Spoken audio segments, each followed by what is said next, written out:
ગુજરાતમાં તો દારૂબંધી છે, પરંતુ એ જ ગુજરાતમાં દારૂ પણ બની રહ્યો છે। જી હા, આ મહેસાણા વિસ્તારની વાત છે, બીજા ક્યાંયની નહીં। મહેસાણાના કડીના બુડાસણમાં વિદેશી દારૂ બની રહ્યો છે। આપ જોઈ શકો છો, અહીંયા તો બહારથી આવવાની તો વાત જવા દો, અહીંયા તો ફેક્ટરીથી ઝડપાઈ ગઈ છે।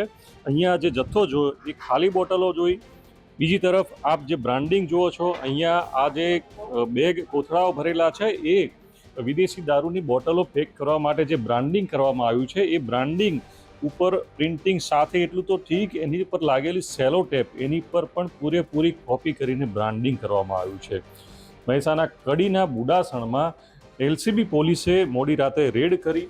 આ રેડની અંદર સ્થળ પર જે નકલી વિદેશી દારૂ બનાવવાની જે કામગીરી ફેક્ટરી ધમધમતી હતી, જે કે ઘરના પહેલા માળે આપ જોઈ શકો છો કે આ તૈયાર કરાયેલી બોટલ કોઈ ના કહે કે આ નકલી હશે, તેની ઉપર લખેલું છે કે for sale in Punjab only, અને એનું બ્રાન્ડિંગ પણ આપ જોઈ શકો છો, તેને સીલ પણ કરવામાં આવ્યું છે। આપ જોઈ શકો છો કે આ પ્રકારે અહીંયા આ જે બોટલો પેક કરવામાં આવતી હતી, આની અંદર આ પેક કરવામાં આવી છે અને સીલ બંધ કરી અને હવે આ ક્યાં મોકલાતી હતી, ક્યાં વેચાતી હતી, કે પછી સ્થાનિક મહેસાણામાં જ વેચાતી હતી, આ સમગ્ર મામલે હવે પોલીસ તપાસ કરી રહી છે। બીજી તરફ મેં આપના દ્રશ્યો બતાવવા માંગીશ કે અહીંયા જે સ્ટીકરો છે, જે બોટલોની જે પેટીઓ છે, આ એક એસી રૂમની અંદર શાંતિથી બેસીને આપ જોઈ શકો છો કે એસી રૂમમાં આ પ્રકારનું બ્રાન્ડિંગ અને ફેક્ટરી ચાલતી હતી। ઘરના એક રૂમમાં આ જે પાણીની ટાંકી જુઓ છો, દ્રશ્યો બતાવવા માંગીશ કે પાણીની ટાંકી તમને ભલે લાગતી, પરંતુ આ પાણીની ટાંકી નથી, આ ઇથેનોલ ભરેલી લગભગ 500 લીટરની આ ટાંકી છે। આ ઇથેનોલ એક ટાંકી, આ બીજી ટાંકી, એક આ ગ્રાઇન્ડર, આ મોટર, આ ગ્રાઇન્ડરથી એની અંદર કેમિકલ મિક્સ કરી એનો કલર જે છે વિદેશી બ્રાન્ડ જેવો એ બનાવવામાં આવતો હતો।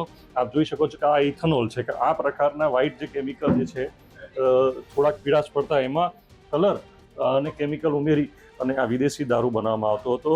આપને આ પાછળના દ્રશ્યો પણ બતાવવા માગીશ કે અહીંયા આ જે બોટલોને જે બોક્સીસ છે એ તૈયાર કરવામાં આવે છે, સીલ કરવાનું અહીંયા એક મશીન છે, ઉપરાંત જે એનો કલર જે બનાવવાની જે બોટલનો જે અંદર દારૂ બનાવવાનું જે છે એ પણ છે। આના સ્ટીકરો છે, આપ જોઈ શકો છો કે સ્ટીકરો જે ફેક્ટરીમાં બનતા હોય એ રેડીમેડ આ પણ ક્યાં છપાતા હતા, કોણ છાપી આપતું હતું, એના સીલ મારવાની જે છે સ્ટીકરો છે એ પણ છે। આ ઉપરાંત આ બોક્સ જોઈ શકો છો કે તમામ જે સામગ્રી છે, અને કટિંગની બોટલો તૈયાર કરવાની અને હાબેહૂબ જે વિદેશી જે બ્રાન્ડ છે દારૂની એ પ્રકારની બોટલો તૈયાર કરવાની આ કામગીરી ચાલતી હતી।